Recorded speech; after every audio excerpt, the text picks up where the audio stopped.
Revolution Radio, freedomslips.com. You don't need to expect us. We're already here. Most are afraid of unknown depths, skirting shores thinking world flat, and with the island girls in celebration of new religion. Nobody led me or said this way. I sailed alone on makeshift raft with wind as companion.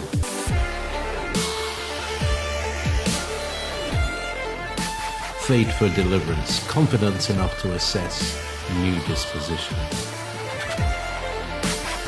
Seekers of lost paradise may seem fools to those who never sought the other worlds. Welcome to Momentary Zen with Zen Garcia. Visit www.fallenangels.tv. You're listening to Revolution Radio. Welcome, everybody. I'm your host, Zen Garcia. This is Momentary Zen here on Revolution Radio. And I'm honored to have as guest with me again this evening, author Gary Wayne. This will be the fourth segment in the series that we've been doing, and we've just caught up to where the giants are warring with Israel in the land of Canaan, and they're being led from the Exodus into the promised land. And also, we've been speaking about the flood of Noah's day and the Genesis 6 incursion. Gary, are you there? I am. I'm so happy to be with you again tonight, Zen.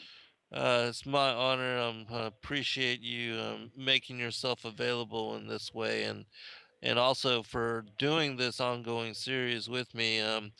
It's much better as far as a platform for covering your information. In my opinion, to be able to go at a slow pace and to not have to rush in a 2-hour program trying to cover everything, which I don't think is really possible. But and so before we start, let's give out your contact website information where people can go to follow your work and keep up with all your latest interviews.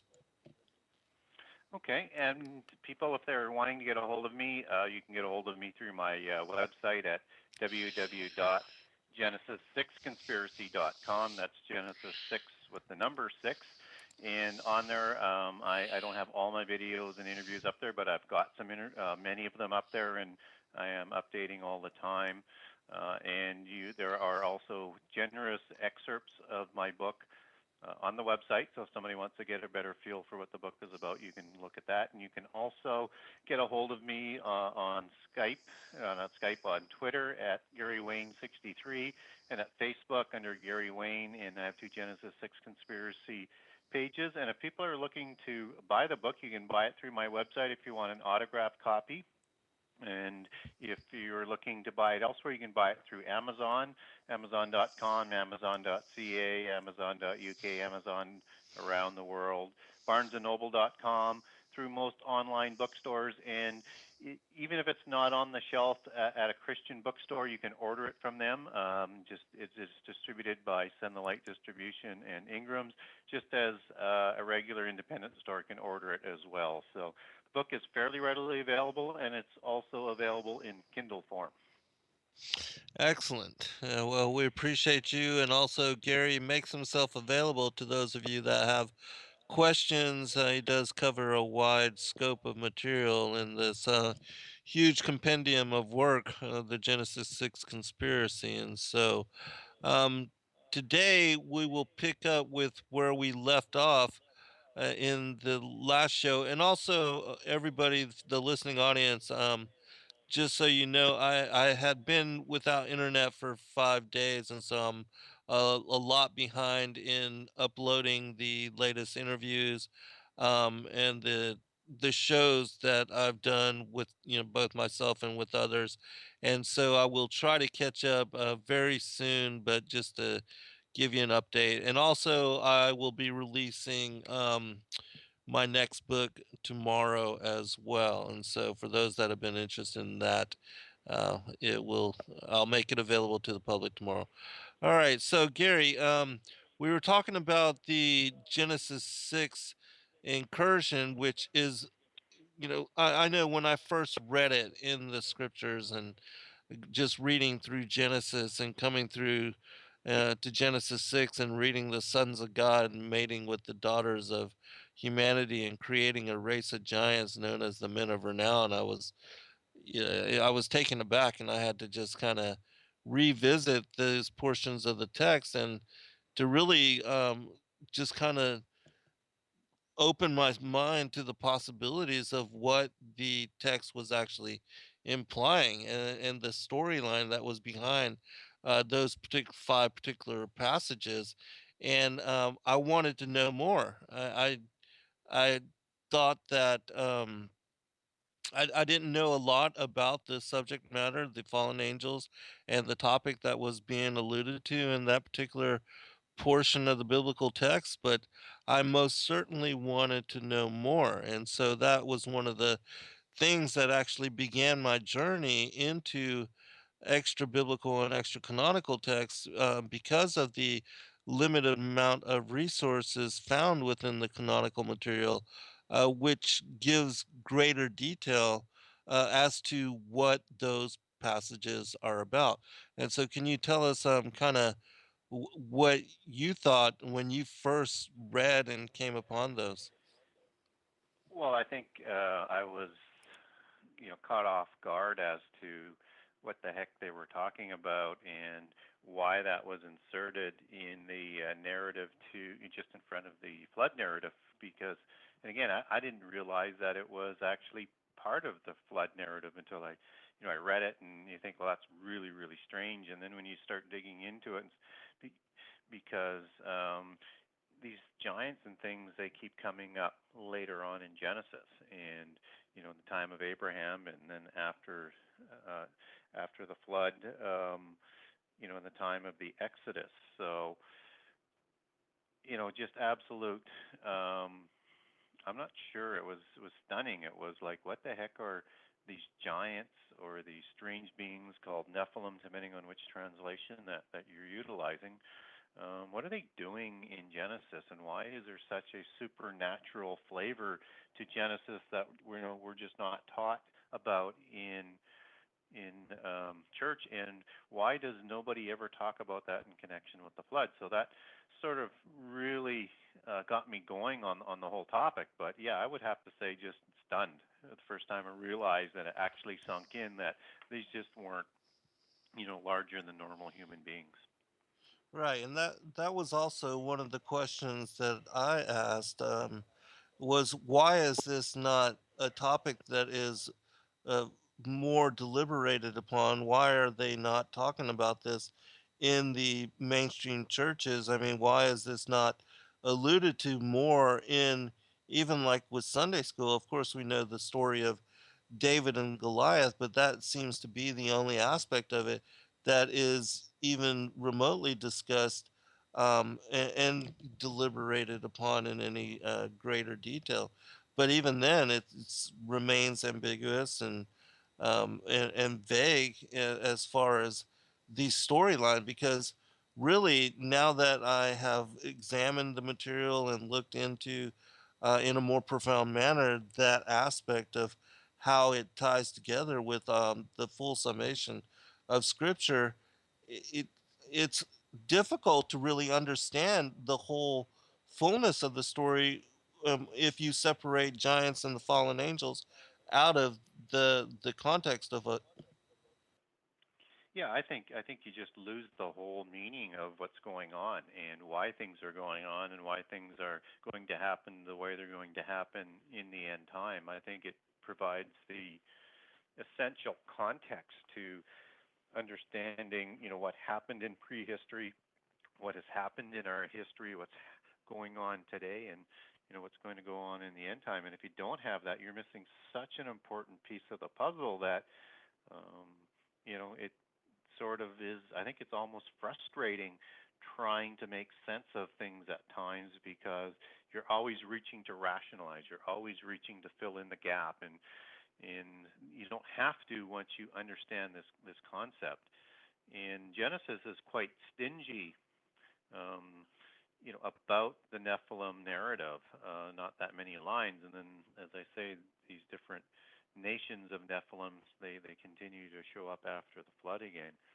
And so in our society, that is very, very frustrating because, again, our churches aren't teaching about it, and nobody really knows, a lot about it. More and more is coming out now as more and more people dig into it. But one of the reasons why it's a bit, I guess, stingy in Genesis, I think, just my own sort of conclusion is that it wasn't that long ago, and certainly at the time of the writing of the New Testament or the writings of the Old Testament, and certainly in antiquity, giants were just a common knowledge and understood aspect of what happened in prehistory and in ancient times, and even having giants up to the time of the Roman Empire and beyond. So when you understand that, when you read people like Josephus or other people of antiquity, historians of antiquity,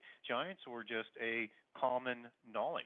So how much more do you need to know about them other than that they were evil and that they were created either by gods and women, or fallen angels and women, depending on whether or not you're following polytheism or monotheism. So I think that is also something that people have to struggle with, and one of the reasons why we don't have a whole bunch of information on it. It's just that we've been brainwashed in the last, say 300 to 500 years of taking these ideas out of mainstream thought and relegating any such notion to, very fanciful mythology and legend and fairy tales type of things. So. Yeah, I agree. And what that was one of the things when I was kind of spurned into learning and looking into more the mythologies around the world and also the extra canonical materials in trying to find um, more detail about these giants, the fallen angels, how they were connected, how they led to even to the flood narrative. Because prior, I had no understanding as to the connections between the two. And then in looking at the histories and the mythologies and the ancient accounts, I found that there was an overwhelming amount of information about this. And so I know that you were led in similar investigation, um, thus the release of your particular book. But can you talk about that, your journey of discovery and learning about the fallen angels and the giants, and how you were then able to put together the story as it is related to the scriptures? Yeah, I think there was a couple of interesting turns that came along as I was doing the investigation, because what I was trying to do with my book was write a short book, because all I was trying to do initially was connect how the giants of Genesis 6 are related to end time prophecy, because we have um, things that are rather interesting in Revelation and in some other parts of the New Testament where it refers to the days of old and the days of Noah and the abyss and the demons and the fallen angels. And so I wanted to see, follow that sort of connection. And so it was just going to be a fun book to cut my teeth on and then get real serious on some of the other books. So it turns out there are other books that I want to write, but as it turns out, it's probably the longest book I'll ever write, because so many doors just kept opening. And the first door that was opened was that I was so stunned, surprised, setback, and it caused me to dig deeper and further afield and into more mythology and religions. And I was a mythology and history buff before. But once I understood what was going on in Genesis, and whether or not I'm reading an account of the Anunnaki or I'm reading an account out of uh, the Popol Vuh on the Kishamaya, or whether I'm reading anything on Greek mythology or Roman mythology or fairy mythology or Norse mythology, doesn't matter where you go, all of a sudden you see the same story, and it's all connected to the flood. and it's telling different details of the same event, and it's telling it from a polytheist perspective. But I couldn't dismiss that these accounts were very, very similar. And of course, the deeper I dug, what I conclude, and I give many accounts in section 2 of my book about the global testimony, is that they are the same account in almost an exacting detail. What we do get is we get some more information, we get some more flavor to it, we get some more idea of what prehistory was all about and what those civilizations might have been like. And then the second thing that really turned my head, that again, if the first one I thought was surprising, this one really caught me off guard, and it really turned my book into more of a conspiracy book in sort of the modern idea of conspiracy. But when I started to look at these other mythologies and religions and their writings, they were connecting back to this initiated society. And then when I dug into the Freemasonic Society and looked at their beliefs, looked at their legends, and I'm speaking very specifically about, the Legends of the Craft by Albert Mackey, who's one of the great sort of patriarchs of modern Freemasonry, who recorded not only that book, but this is many other books. But this is a book that records their beliefs that come from an oral tradition called the Polychronicon. And the Polychronicon has a very similar history as to what's told in the Bible, but only greater. So when they use a Bible, let's say in Freemasonry, there's two different Bibles. There's the one that is the regular King James Version for the most part that they use, although there are some other translations. That's still the one most favored by them because they had so many hands in writing the King James Bible.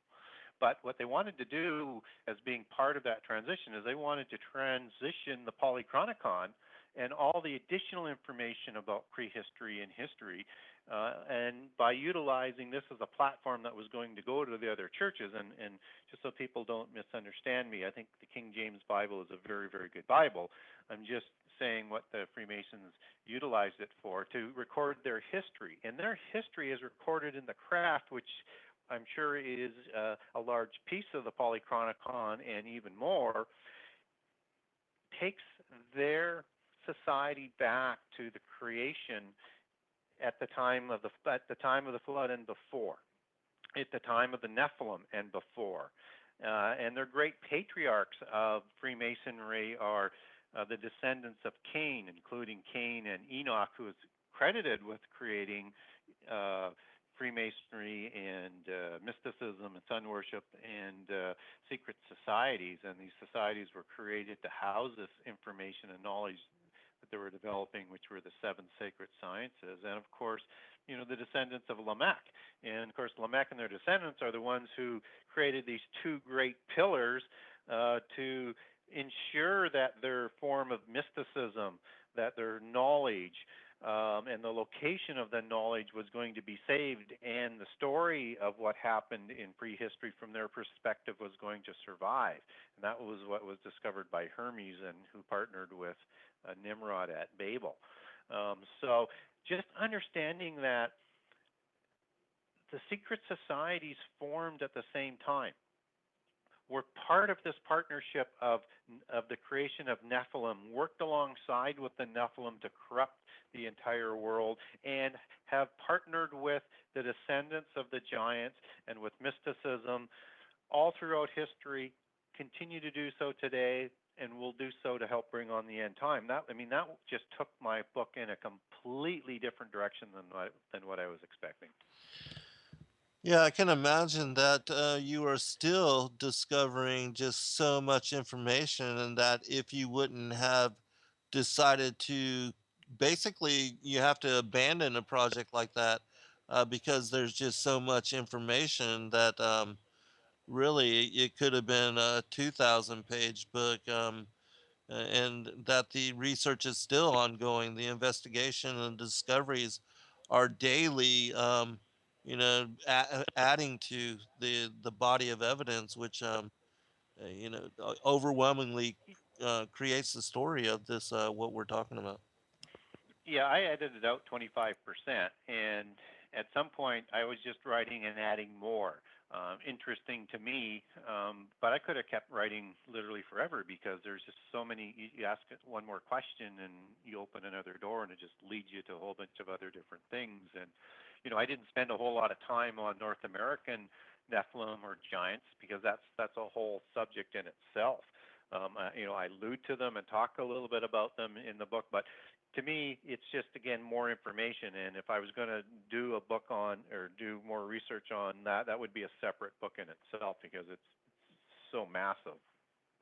But if I hadn't looked at, as what you were talking about a little earlier, if I hadn't gotten out of my normal shoes and got into the shoes of the other religions and other mythologies and other cultures, I couldn't have connected these dots. And I know a lot of people might say, "Well, weren't you afraid that your faith would be lost?"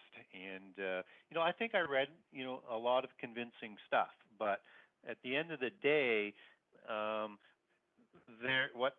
what I was reading was not dismissing or proving wrong in my own faith and my belief. My faith actually got stronger because I could start to see some of a lot more of the holes. Although you get this really wonderful stuff up front, you get all this awful stuff underneath once you dig down deep enough, and you find out this is truly not. This is not a belief system of goodness. It is a belief system of the elite. It is a belief system of the select few. It is a belief system that looks at regular humans as mundane and should be persecuted and enslaved. And it does things and leads people to do things which are totally horrible when you start to look at human beings in that way. And they look at human beings that way because they actually believe they are superior to us. They're superior to us either in genetics and bloodlines or superior to us in the cult of knowledge that they initiate themselves into. And so it's easy to have holocausts or persecution of people that they call mundane and people that they feel will never evolve into gods. But like I say, if I had not gone down that trail, I couldn't have connected the dots. And that was what was really important to me because everything that they did, everything that they're doing, and everything they plan to do it runs so parallel with what it teaches us in the Bible. It's just that what they're saying is they're trying to wipe us out, Right. as opposed to the Bible forewarning us as to what they're going to do to try to wipe us out. Right. Yeah, and see, that's an aspect of the story too that just sounds completely off the wall if you talk anything about the whole depopulation agenda of the elites. But yet it's the foremost principle on the Georgia Guidestones. It's number one to reduce the numbers of useless eaters or the goyim, to 500,000 to being a manageable servant class.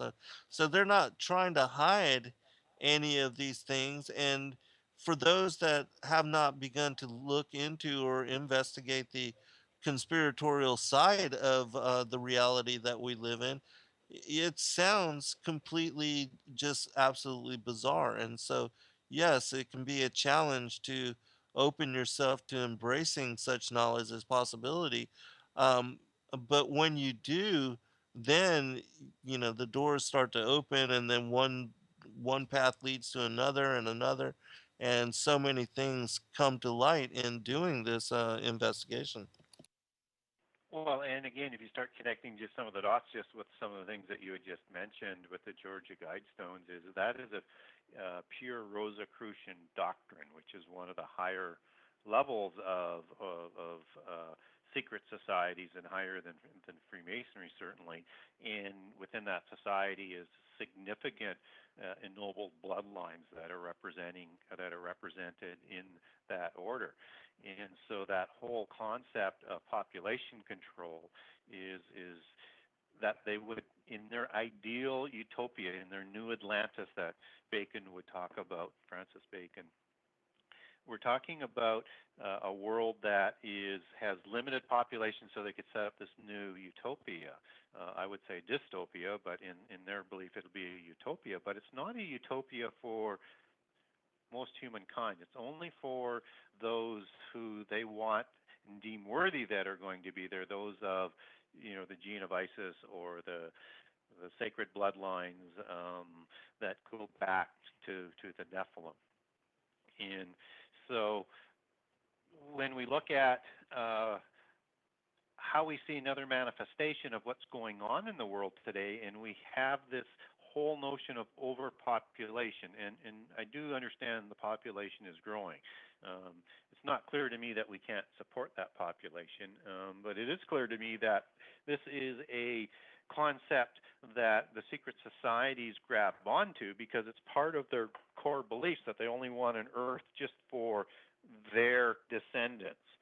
And so this overpopulation started to become popular in the late 60s and early 70s because one of the higher secret societies that would report to the Rosicrucians is an organization called the Club of Rome, and that was one of the key doctrines that they were going to start to push, along with things like peak oil. And of course, we've run out of oil, of course. For people who may not be aware, also global warming was one of their concepts that they were going to use. And these were mostly contrived ideas, and there are a few other ones, but they're determined to use these things to cattle herd people into accepting world government. And that is what the whole concept for forming the Club of Rome is that these are very special people that they think of themselves as, who can not only provide the solutions to the problems in what they believe is humanity's problems, but they're also working actively to create the problem. So they create the problem and then they provide the solution, which is part of the evilness and the direction that they're going. But that just sort of connects this whole thing back. When we were taking this right back to mysticism and to the descendants of giants and secret societies of the past, to some of the simple things that is in plain sight with us today, and how they do their policies in that Leviathan reach into politics and around the world. And of course, they specialize in policies that cross borders, that bring down nationalism. Absolutely. Definitely part of the agenda. We'll be right back, everyone. All right. Welcome back, everybody. Couple questions from the chat room for you, Gary. And the individual asks, obviously there is a singular evil agenda to the New World Order. Has Gary seen any discord, infighting among the secret society groups? Yeah, I think there are always internal squabbles and power plays, and even though they're all looking to do the same agenda, what they can't pull back on, no matter how enlightened that they think that they might be, is this idea of power.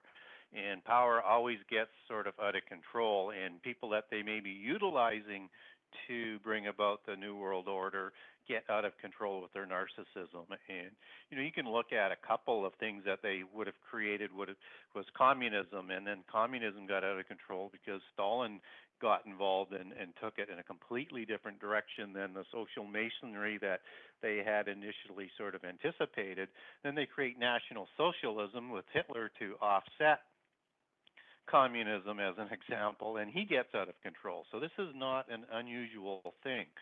And I just use those ones as sort of greater examples as to this thing is not quite as cohesive as what people think, but they do keep moving this thing in the right direction. But because they have their own internal agendas and their own personal agendas, things do get sort of go sideways with them. And one of the families that I think is really on the outside looking in, which is fighting back, and they seem to, when they do poke their heads up, say that they're looking after the betterment of humankind against these other ennobled families. That would be the Basque bloodlines out of Europe, and for whatever reasons they were ostracized out.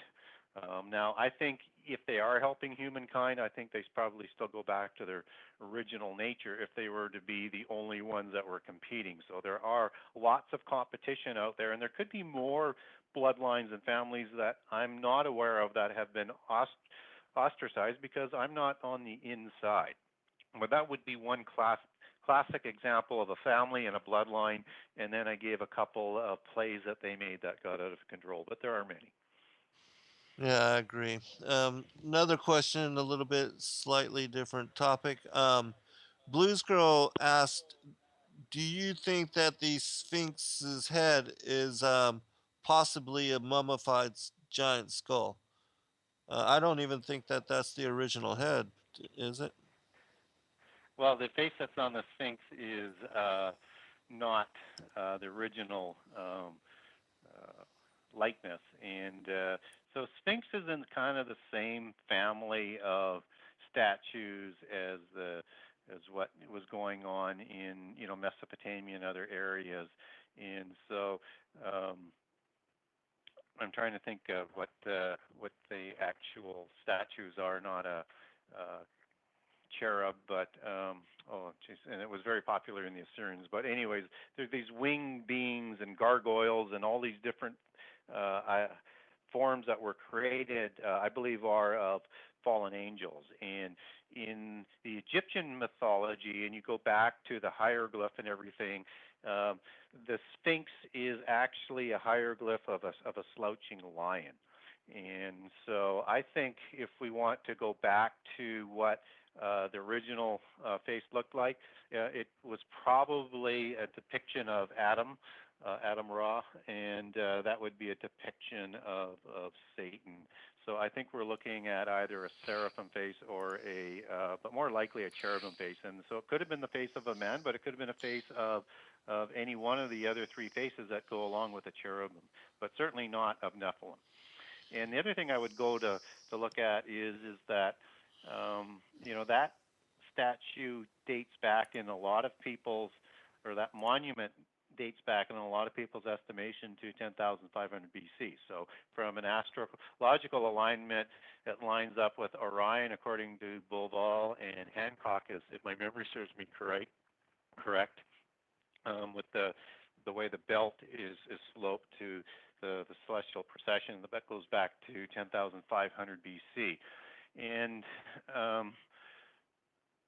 there's also a lot of geologists who look at the water erosion and will take that somewhere between beyond 7,000 BC. So this predates standard Nephilim chronology. So unless there were other giants that were well into prehistory before the creation of Adam, and that could certainly be possible, I do not believe that would be a depiction of a Nephilim. Now, the pharaohs that were changing the sculpture of the Sphinx to look like themselves, like Khafre or some of the other ones that would have been in that area, and when they were doing that era, when they were doing the renovations on the Sphinx, they may have been trying to change the face to look like them.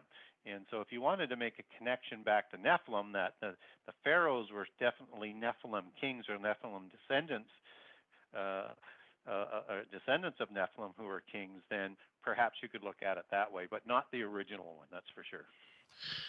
Yeah, I agree. The Sphinx's head seems to be a lot smaller in size than what it as far as the proportion with the rest of the body.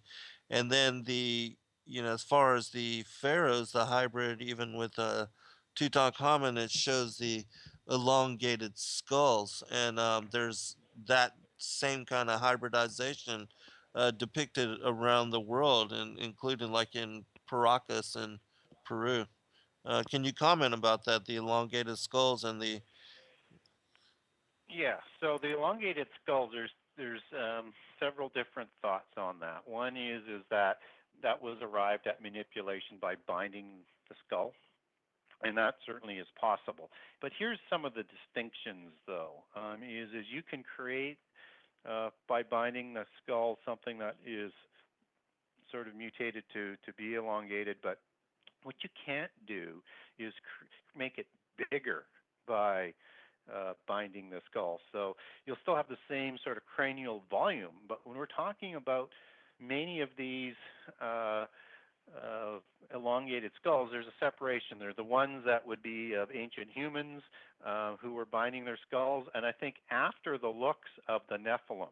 And so, and they find these skulls that are of humans that are shaped in an elongated form, whether it's in Central America or in Egypt or in Scythia, in other places around the world, to emulate the Nephilim and the demigods who ruled over them. And it was a very, very popular thing with the priests to do that. But as I said, the second class is the larger ones, and you can't create larger cranial volume by binding it. So there's something that's bigger going on, and then the larger ones don't have this suture that goes back in the human skull. So it's a completely different anatomical finding, and quite a bit larger. And I think it's important to understand that if we look at these Nephilim and various hybrids of Nephilim as they descended out through the generations, that they had attributes of their ancestors, we start to understand why they had elongated skulls. And again, you can look at Akhenaten or some of Akhenaten's family, whether it's Tut or whether it's Nefertiti. They have these elongated skulls, and they have these sort of conical caps that will cover them. And there's lots of these elongated skulls. That's not stylized. That is showing even at around 1250 BC that Akhenaten was still one of the pure-blood Nephilim lines, and he still had that conical elongated skull. And that's why his dynasty, the Amarna dynasty, is so out there, is so up front with everything we see in the media and in history, because they're perpetuating this idea right in front of our eyes about these bloodlines. But if we understand that, to finish my point on that, that these were the descendants of seraphim angels who had the face of a viper, and their generations immediately after had the face of a viper. And then we understand that they had these long sloping skulls that went with it in a snake-like form, and that they continued for many, many years as part of the attributes before the bloodlines became too intermixed with humans. We understand why we have two different sets of elongated skulls. So we need to separate the humans that were mimicking it to the ones that were actually biologically sort of grown as a descendant of a giant.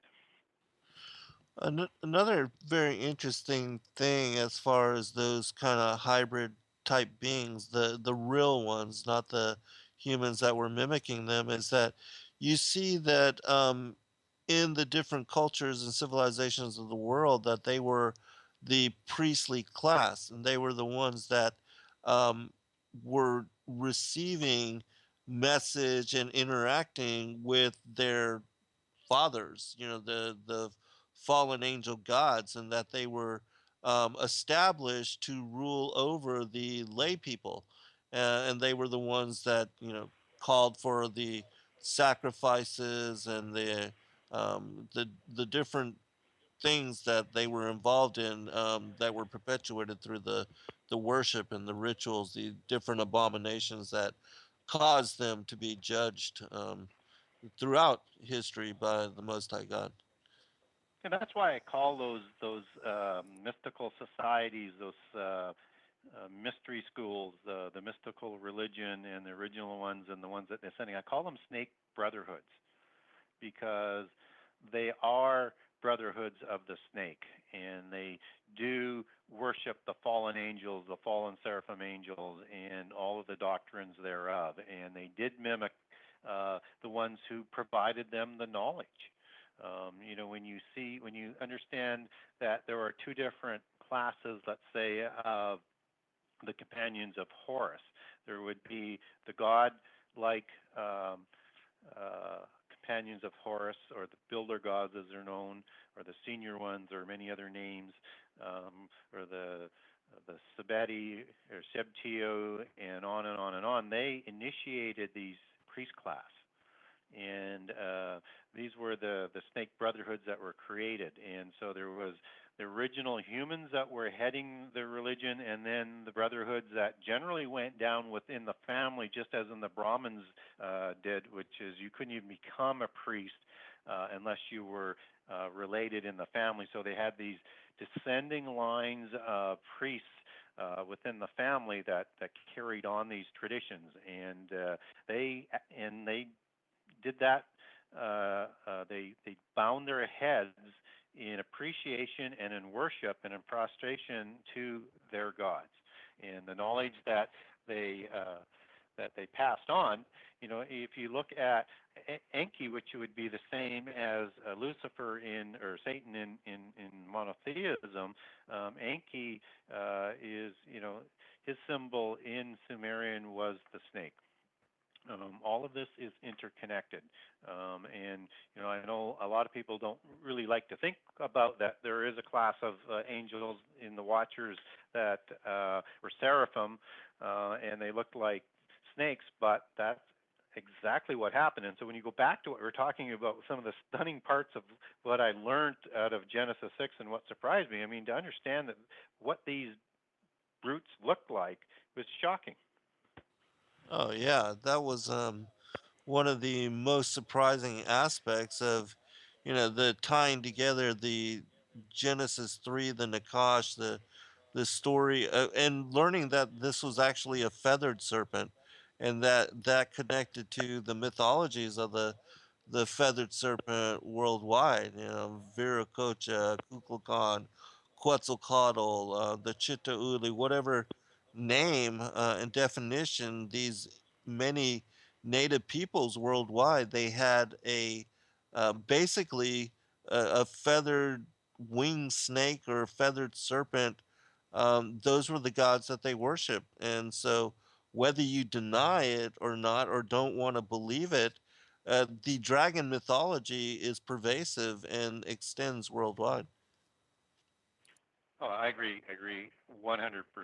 And it's just amazing, even when you dig into the Central American and South American accounts of the various gods, whether it's Veracoco or Votan or all of the other gods, are all talking about, I think, the same god that brought civilization to them, and they were all snakes.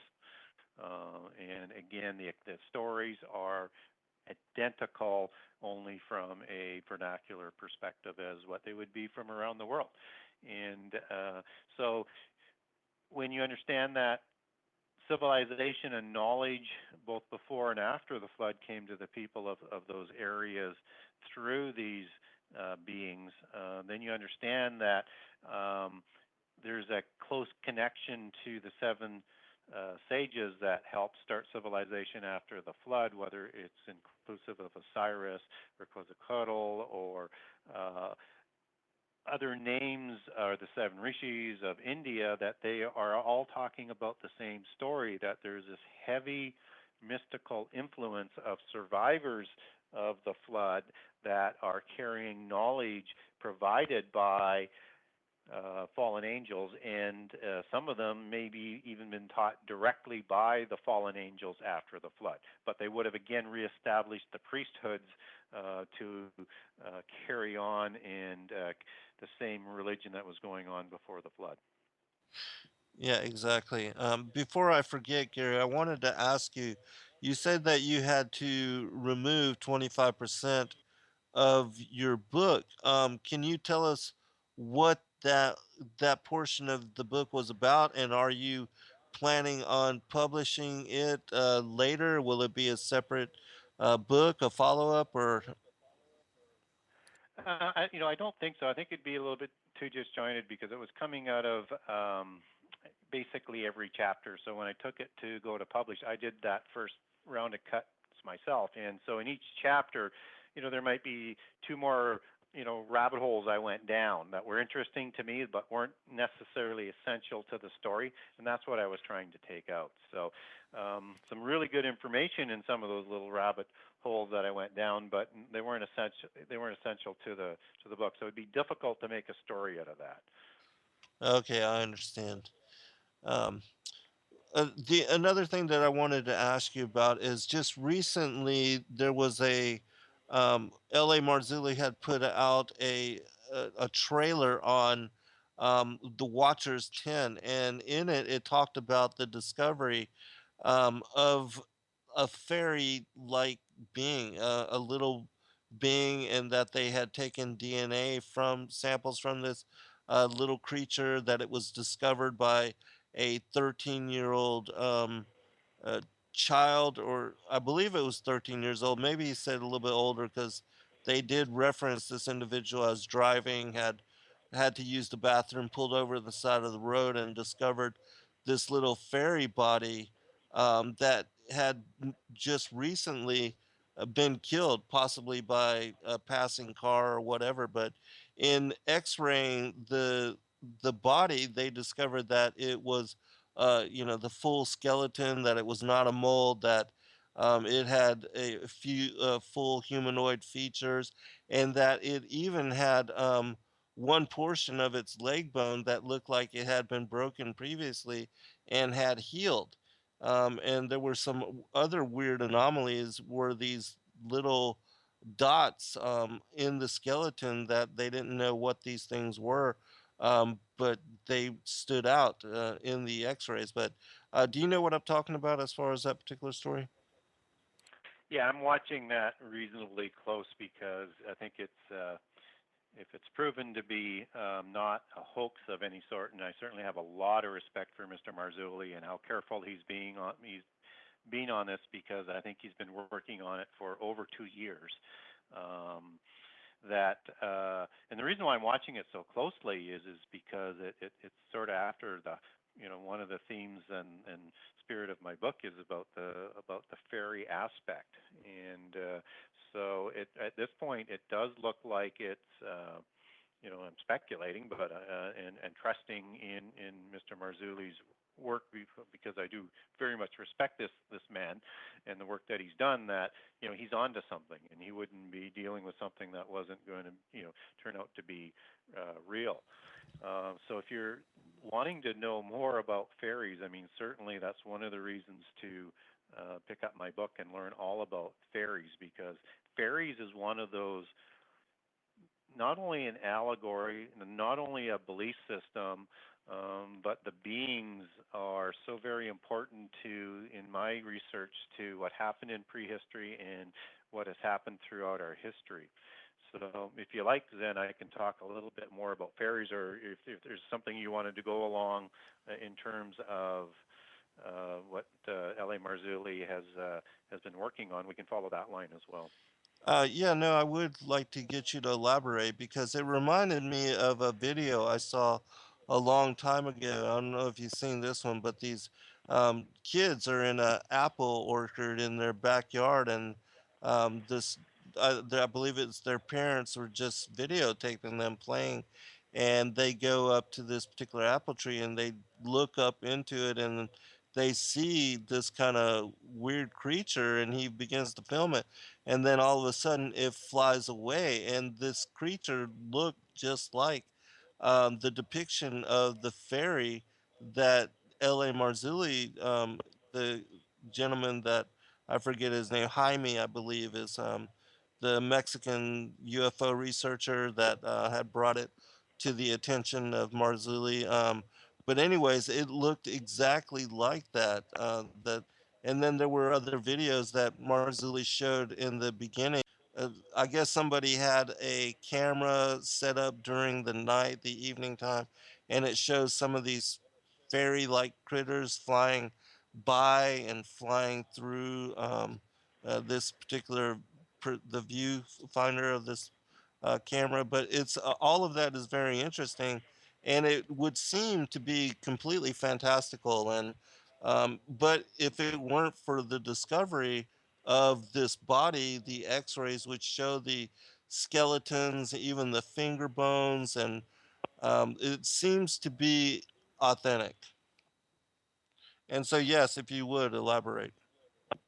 Yes. So fairy is something that I think we all grow up on fairy tales, and we don't know why fairy tales are such a living part of our childhood and what we continue to teach our children, and why it's gone on for millennia. And again, it's one of those things that holds within it the secrets and the legacy and the history in plain sight, and that's why it's kept alive by the other side. And so, going back into prehistory, and then I'll move it forward and bring it down to the size of this particular discovery, is that there were other reprobate spirits that were created by fallen angels Hold on, Gary. We're at the break. before the flood. We'll be right back, everyone.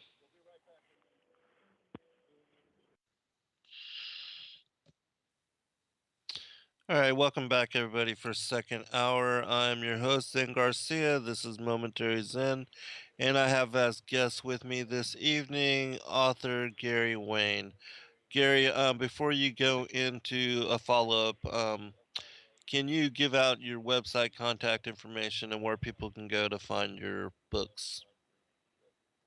Yes, so Genesis6conspiracy.com. That's Genesis 6 with the number 6.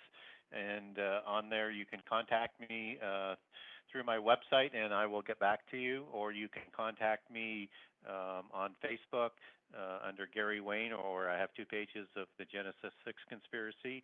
And you can also follow me or get a hold of me on Twitter. That's at Gary Wayne 63, at Gary Wayne 63.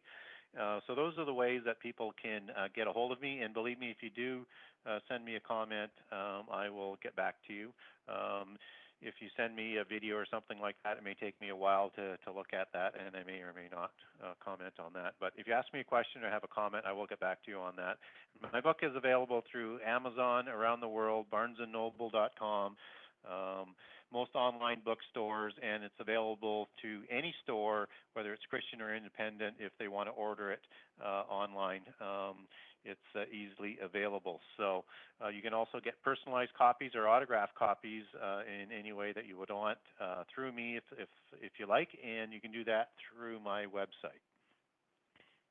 Excellent. Well, let me give you a chance to follow up on what you were speaking about. You were about to go into the fairy creatures and also speaking about the hybridization process and the different experiments which took place during the days of Noah. Also tied together Yeah. with the end times too, because there's supposed to be a resurgence of that same kind of thing. So in prehistory, I mean, we know of Nephilim, and we know of fantastic beings like the centaurs and Pegasus and all these other interesting creatures that were created in prehistory. And these were part of the, whether it's Cyclops, it doesn't matter which one that you're going to go into, but these are all part of those reprobate spirits that were created either through DNA manipulation or other forms of sexual copulation. I'm leaning a little bit more towards some sort of DNA manipulation, but anything is possible depending on what they were mating with to create these other creatures. And within this realm of the fairy realm, there's 4 classifications. And so the fallen angels being the winged fairies, the opalescent fairies at the top level, and then you have the Nephilim, which were also shining beings, and you have the spirits of the original immortal ones, and then you have a group called the elementals. And the elementals were the little people.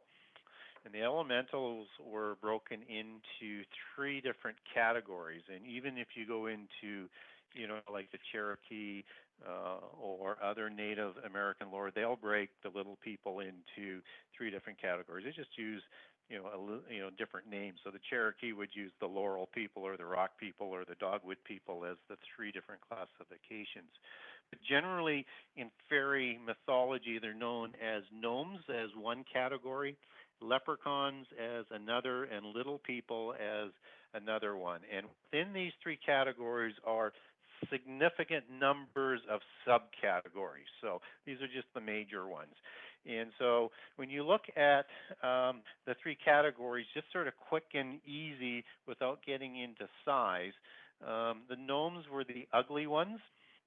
And these are the ones where And I'll give an example in the book of a little gray fairy that have flying machines and kidnap people. And if you didn't know you were reading a fairy kidnapping, you would think you were reading a gray alien kidnapping, because it's the same description and the same happening, the same description of the beings.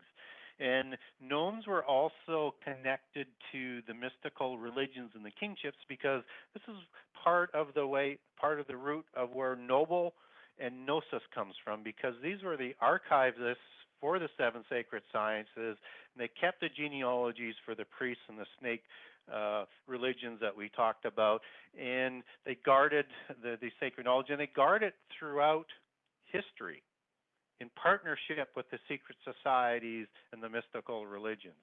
And again, there's many different ones, and the leprechauns are kind of the mischievous ones, and the little people are the good-looking ones. And I also want to relay back, just so that I bring a little bit more realism to it, is when we talk about the seven sacred sciences, I think in one of the shows I give a lot of allegories, whether or not it's the pearls of wisdom, or it's the archives of the Masons, or it's the golden apples, or whichever allegory you want to take out of any particular literature. It's all referring to the same bank of knowledge.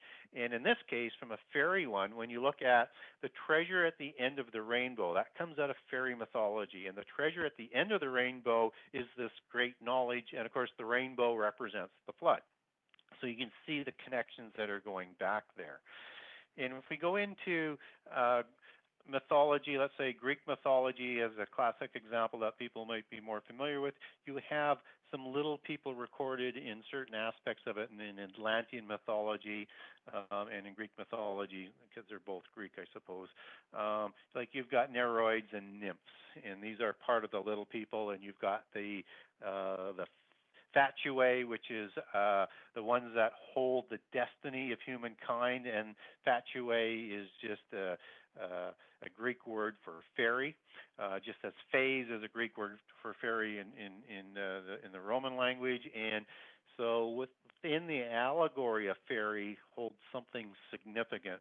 I don't want to quite get into that yet because I'm going somewhere else. I'm just trying to relate the idea that there are many different types of fairies and accountings of fairies in mythology, and the more recent ones where we see these little people and gives us a glimpse of some of the different types of little people would be in the Hobbit trilogy or the Lord of the Rings trilogy. So you have a Hobbit, that's one size, and then you have the Elves, and there's a couple other classifications of fairies there. This is just an indication of more of those fairies. And then if you want to get, except that this one looks kind of ugly, and again, remember that when I'm talking about Marzulli one, his one looks a little bit ugly. If you get into Peter Pan, you see Tinkerbell, and this is one of the good-looking ones. So there's different sizes in each of those classifications. And Peter Pan is a terrific allegory of fairy mythology that holds a lot of interesting concepts in it. And people don't look at the fairy tales as holding this kind of information, but it's a fairly creepy story once you get into the different aspects of it. And Peter Pan contains many different types of fairies and elves and little people and children. So anything that's small, from around the world, and it's got mermaids, which is part of the whole fairy mythology. It's got young females, and she's like a nymph, which comes out of the Greek mythology. They go to a place, I'm trying to think of what they call it, Neverland, which is just another word for Anne Wynne, which is out of King Arthur mythology, which has fairies in it, of course. It's another name for the netherworld or the other world or Tartarus. So it's enclosing this different dimension and this portal that Peter Pan is going through. And Peter Pan is a little boy, again, a little person's when he has elf ears. So again, he's representing some kind of fairy in their history. And he has slanted eyes, and he's dressed in green and a vine and in leaves, which is very mystical, as in forest gods and tree gods and fertility gods. And he flies at night into this world, and he into the physical world to seduce Wendy, who is like a nymph, and he plays a flute, and I'll come back to that in part of the meaning. But I'm just trying to set the category, the whole atmosphere that Peter Pan is, as with all fairy tales, are holding a significant amount of meaning in there that people haven't looked underneath close enough. And he's also associated with Peter Pan. And just with that magic flute, Mozart, who was a Freemason, just to connect in how some of these commonalities work through the secret societies, and the arts and music is one of the seven sacred sciences, had a composition called the Magic Flute. And I'll come back to that true meaning in a second, because this is a pretty tangled web I'm trying to explain. And so Peter Pan is related to Puck and Robin Goodfellow in Midsummer Night's Dream, which has what? Fairies in it. And Puck is a sprite, which is one of the different kinds of fairies, who serves the Oberon, or Oberon, the king of the fairies. And Oberon is a Tuatha De Danann name and an ancient Scythian name, whether or not you're going to take that back to Upier, which is a flying night witch, or Oberon, as in the Scythian and the Tuathan language, which is basically a name for a king because they overrule, overreign, override. It's just how you etymologically bring that forward. So understand they're bringing in these other ancient societies into it.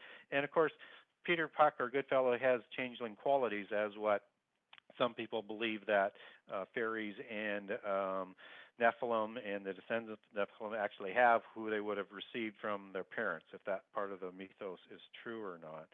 And so Peter Pan is just another name for Puck and Robin Goodfellow. And if it ended there, that would be one thing. But when we dig into that, we find that Puck and Robin Goodfellow is a hobgoblin.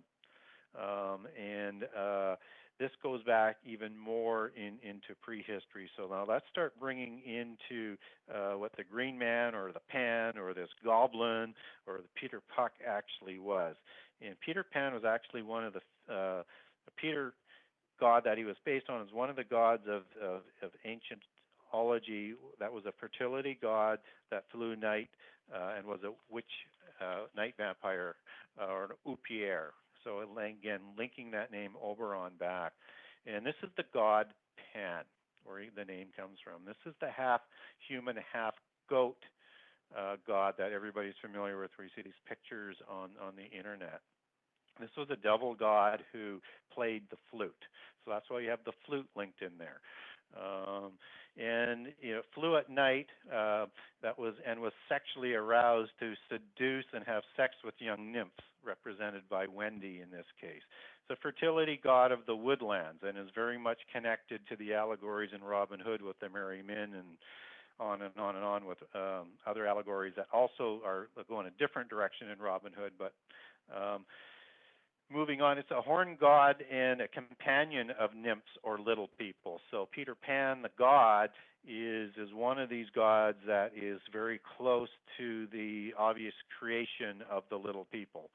And he had pointed ears, and he had cloven feet, and he was known in some mythologies as the son of Zeus and or Dionysus. And I could probably go on a little bit more, but what I want people to understand is this whole idea of Peter Pan is not only connecting these very, very small fairies, but right back to the different classifications of fairies in prehistory. So we've got all of these different things that are going on in the fairy tale aspect. And so fairy tales are nothing more than encoded legacy, doctrine, religion, and history and genealogies of Nephilim and other created reprobate beings. Now, when we talk about fairies on the allegorical side, that mixes with the physical side, this is also the matriarchal aspect of the bloodlines of the Nephilim. This is the female bloodlines. The dragon bloodlines are the male bloodlines. And so you see a male Upier in a dragon format, which everybody would be familiar with, would be Dracula as a representation of that, right? And this also comes from other descriptions like ravens. So when you get that bird-like look when you're talking about the Central American belief system on fallen angels and seraphim angels as the bird-like ones, that's where the raven sort of look-alike comes. But you also have that classification in the Sumerian mythology as well. So when we talk about fairy allegory, we talk about the bloodlines of the Grail, and that go all the way back to Lilith, and Tiamat, and Lilith, of course, is a Upier, is a night-flying witch, is a female vampire. So these allegories all connect back and have a consistency all the way into prehistory. And so when we talk about the fairy bloodlines, this is the female bloodlines. And what happened when they started a new dynasty in their belief system is they would take a very noble bloodline of a female and marry it up with a prince. But it had to be a very, very selected female to start a new dynasty. So if that's what they wanted to do. So if you wanted to start a new dynasty in Ireland, as let's say with the Tuatha De Danann, just as a random example, then you would need somebody like a Nefertiti to go there, which they have in all sorts of different mythologies, to either reignite that bloodline or start a new dynasty over there. And of course, the Tuatha De Danann are the fairy people of the fairy mythos. And they were the Nephilim of the fairy mythos, and they were known as the elven race of the shining ones. So you have in this whole fairy belief system this thing from giant to very, very small, and beings all the way in between.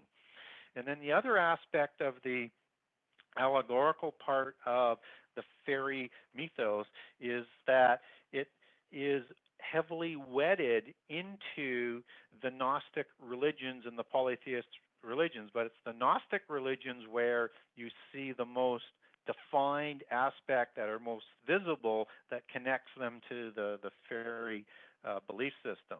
And so in that, this is the matriarchal succession of the bloodline, and they call it the elven bloodline, and the elven bloodline of the Tuatha De Danann, just as the Tuatha De Danann are known and call themselves the elven bloodline. And when we look at the elven bloodline of the Gnostic religion, this goes back into history and was a huge part of the Albicinian crusade to wipe them out, and the sister Gnostic religions that were there, because they believed that the elven bloodline in this religion holds the fate of the Grail bloodlines and is a Grail bloodline. So not only do they believe that the elven bloodline goes back to Nephilim, but it holds the Messianic bloodline of the dragon and the shining ones of the elven race of the fairies, and which they believe goes back to the Tuatha De Danann, which they believe were equal to the ancient Egyptians and other equally ennobled Nephilim original kingships of prehistory. So all of this is connected through literature, entertainment, religion, and actual history. And so I just wanted to give sort of a quick overview as to how many different sort of areas where we can look at where the fairy allegory goes. But the particular one that connects into King Arthur that I referred to earlier is the fairy bloodline of the Grail Queen, and that's the matriarchal womb that goes back to Lilith. And all of this history, all of this literature, whether it's Shakespeare or Ovides or Plutarch or Walt Disney, they're all telling the same story. And Wow, it's that's fascinating. unbelievable when you think about that. Yeah, I don't think that a lot of people have really heard about or studied that in especially in as great a detail as you have. So, can you just tell us kind of the how far back it goes in your study? What are some of the original or the origins for this particular story, the Peter Pan epic, and all of that? Well, Peter Pan's more of a more recent uh, story, but what it does do is it wraps in more information that's collected from around the world. But fairy tales, they go right back to the time of Jesus and further back. I mean, they're with us all the way back in. If you go into the German or the Norse ones, it really goes back into prehistory. So these stories have been with us all the way through. So, and they have different flavors to it. So, like in the Lord of the Rings tradition, you see more of the Norse Germanic flavor being overlaid, which is, I think, one of the reasons why that one has been so popular, because it sort of brought that sort of context or vernacular flavor to it from that area. But whether it's uh, Grimm or Santa Claus, or all of this is built on stories that have been told in older nations and older cultures. They're just being sort of added to. But certainly there was a renaissance of the fairy tale aspect that started with the Templars, who are also connected in here because they're the ones who were protecting the elven bloodline secrets. But that's a little different direction. And they sponsored the writings of the Holy Grail and the King Arthur ones, and the fairy aspect that came with it. And within those allegories, you have the more recent ones. And those fairy tales, again, whether or not it's Cinderella or Snow White and the Seven Dwarves, they're really talking, as they're encoding in two specific things. And Robin Hood would be another one. And Robin Hood was banned from so many countries when it was first written. But they're encoding how in their allegories, let's look at, let's say, Robin Hood, because this one's a little easier to do. You've got Robin Hood, who's this prince-like character, and then you have Maid Marian, and they're separated. So the first thing that they're doing is they're encoding into this an allegory of Mary Magdalene and Jesus as a more recent overlay on the ancient sort of fairy tale concept of their bloodline. And again, I don't believe that Jesus didn't die on the cross. I believe he did, and he was raised to heaven.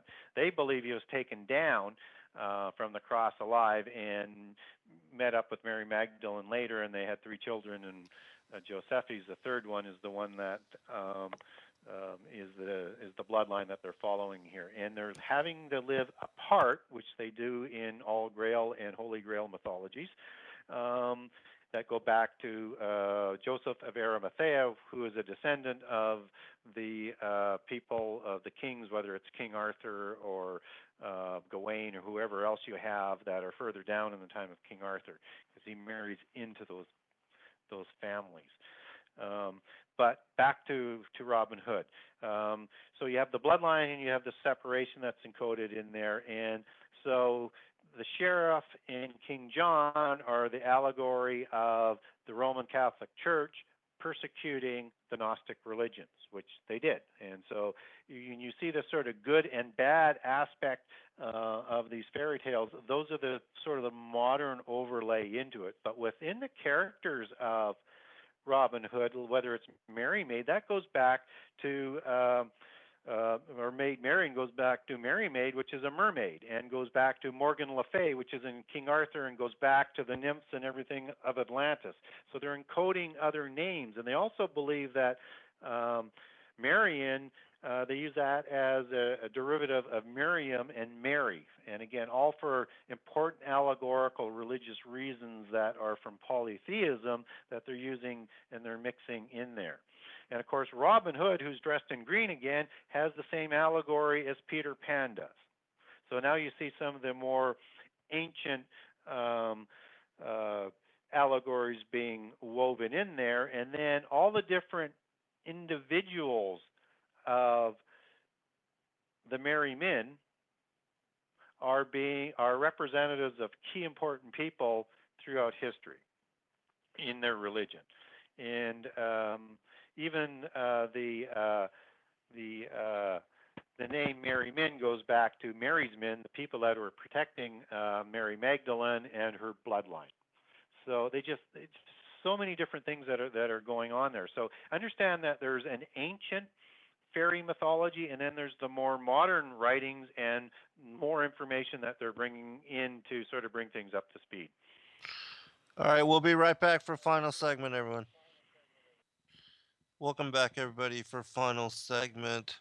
I wanted to ask you, Gary, about the Homo florensis, and if you know about that, the discovery of many hobbit skeletons on this particular Indonesian island, and that there have been other such discoveries found elsewhere of these very small people that it's frustrating for all the evolutionists because, like the giants, it doesn't fit into their the whole Darwinian scheme that they're trying to perpetuate and propagate. And so, but anyways, can you talk about this? Because like in the Colburn Bible, there's a lot of discussion in the mythology surrounding those particular texts of these different kinds of beings, these different kind of hominid beings, dwarves and elves and fairies and gnomes and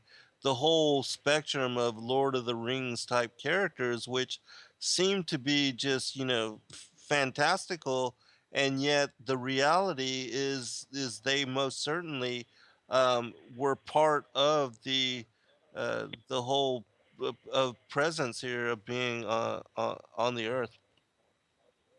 Yeah, and let me touch on a little bit on the little people because I think there's a lot more going on there. But just let me link that back to that thing on the Lord of the Rings that you just talked about because I missed it before the break as you were asking me to take it a little bit back into prehistory. And so, Lilith, held the matrilinear inheritance of Malkuth, which comes from Tiamat, which is another version of Leviathan, and she also held the rings of kingship, or the ring lords, which were the Anunnaki, which is the whole sort of allegory for the Lord of the Rings. The Lord of the Rings. That's where this comes from, and that's the fairy aspect of it. So you ask how far it goes back. It goes back to that level. And Lilith is the sort of the original allegory for a screech owl. And when I said you have dragons and ravens and you have fairies and owls on the other side, so that when you hear of the Bohemian owl that goes on in the Grove in California for the meetings, that should get people a little bit concerned as well. But the original spelling for the screech owl in Hebrew is Lilith, Lilit, and so and a screech owl hops on one foot like a goat. So you start to connect in all of these other different allegories. And Lilith, as I had mentioned earlier, was a night demon, night flying witch, and in witch.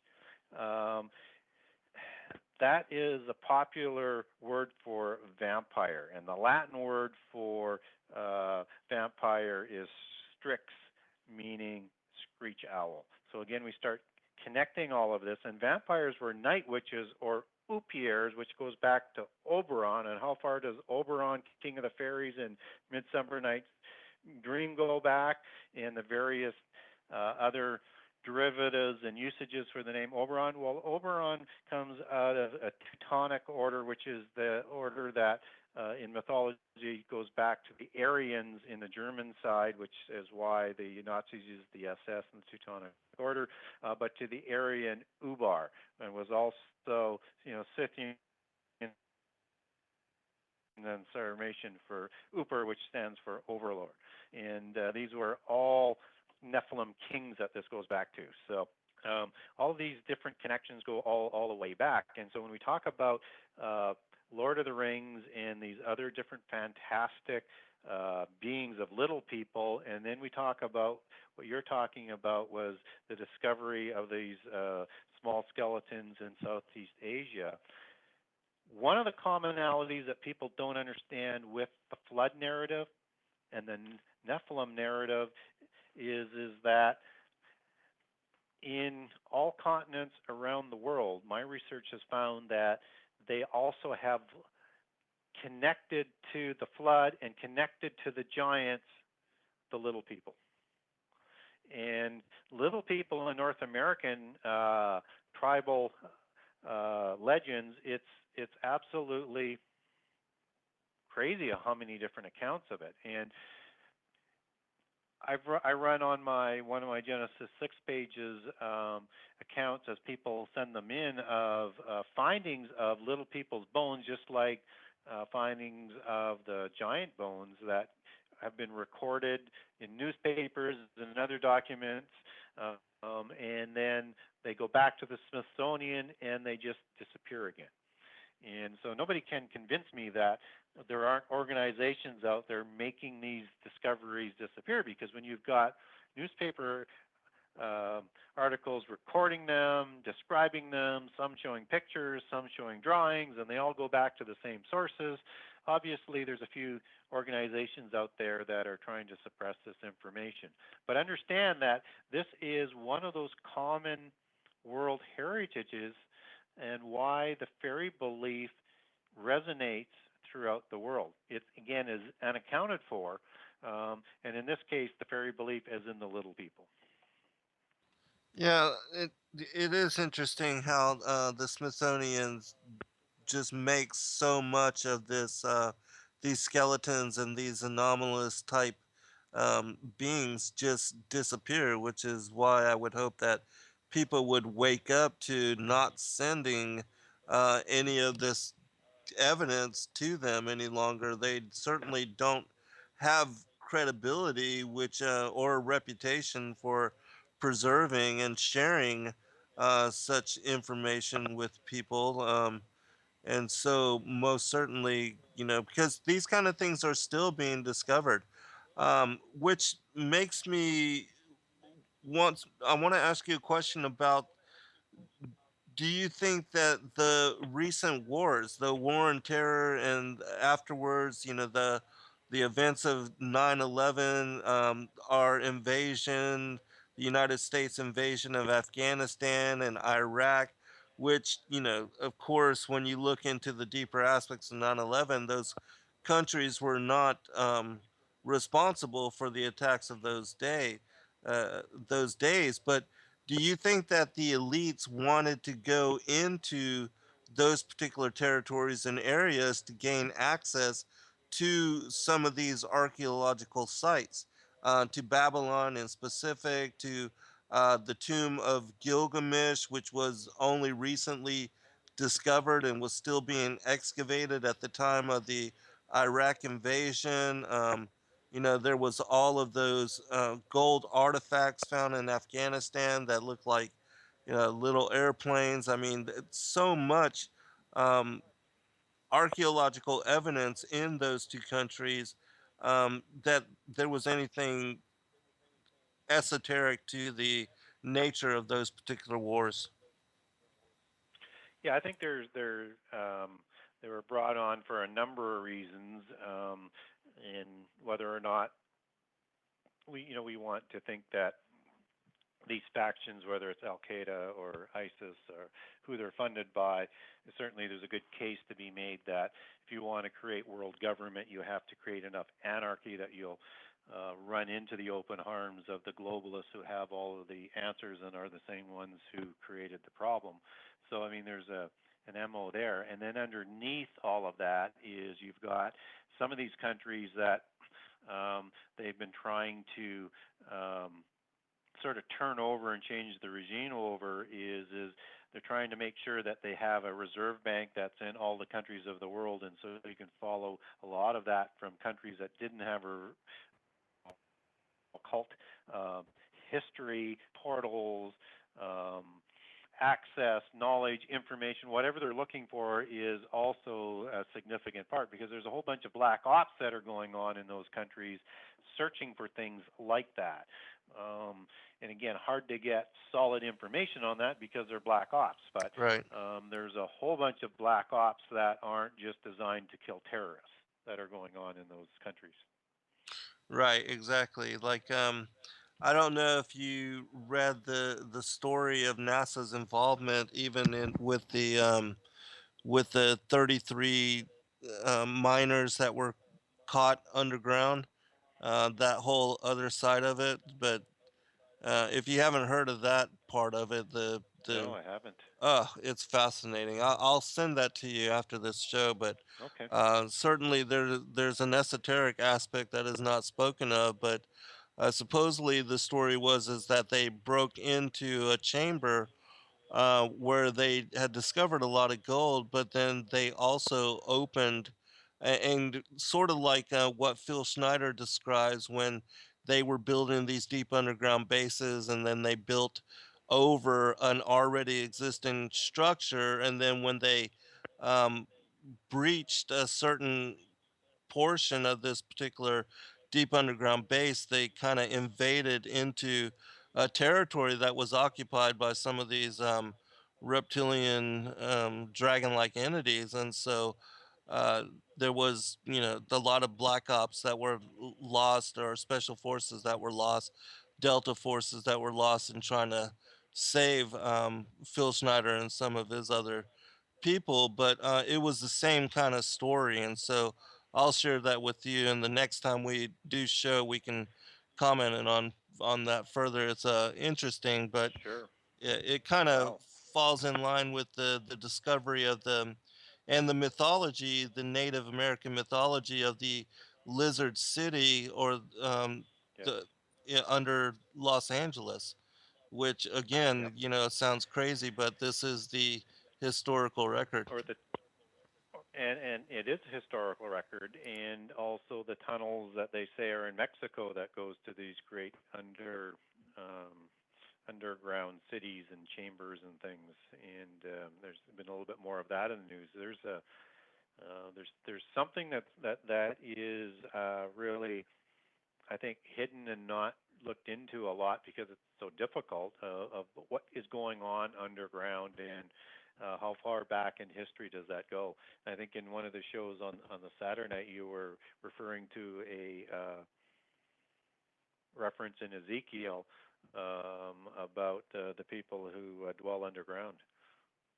Right. And I'm trying to remember, right? And that's in that where it talks about either Satan or the Antichrist. And yeah, so if that happened before, is there something that has moved forward to today, where our governments are gaining access to those underground cities or tunnels or chambers or whatever they might be? And one of the things that we learn is, in even they don't really let much of this out. It doesn't matter whether it's in Malta or Tuvleki, or I think I pronounced that one wrong, but the one in Turkey. Yeah, Göbekli Any of Tepe. these, yeah, that's the one. They have it's there's as much um, and more that's interesting that they don't talk about that is underground than is what they show us, above ground. So there was a strong subterranean culture that goes back to almost all of the ancient civilizations, and more it's a bigger architectural work than what we've seen above the ground. It's absolutely astonishing. Right. Even in the Emerald tablets, it talks about some of these. Um, underground structures being put into place, and these are thousands and thousands of years ago, and like Phil Schneider had described, they were some of the deep underground bases. They were being built upon already existing structures. And then my friend Jonathan Gray, based out of New Zealand, he sends out reports all the time of the discovery of different kind of underground passages and connections to, there's now so many megalithic sites being discovered all across the world that have established within them these underground tunnel structures and and things like that that have not been looked into so much more than I think that even has been discovered, because there's 30 something pyramids that have not even been excavated in China alone that have recently been discovered. And there's so many megalithic sites now with all these high altitude aerial photographs, which are being uh, they you can see an underlining artificiality that is not natural to these structures, and so a lot of that is happening across the world as well. Well, and they won't even endeavor to look underneath or dig underneath the pyramids. And again, there's so much um, mythological history, if I can use that sort of term, to the underground vaults under the pyramids, right? The archives of the Masons, the subterranean nine vaults of Enoch, and more are described in history as being buried underneath the pyramid. So again, these huge, monstrous subterranean structures, and the labyrinth out of Greek mythology was underground as well. If you can imagine a tunnel system of that size and scope underground, so there's such a strong mythos on that I think there just has to be more to it. I mean, I don't have a lot of information that I can put out as hard on that, but every bone in my body suggests that there's a lot more to this than what we're being told. Yeah, absolutely. I think there's so much still yet to be discovered, and that is coming to light. And that because we are the fig tree generation and that we're at the end of days, um, the Spirit is being poured out on all flesh, and all that which had been hidden is now being brought to light.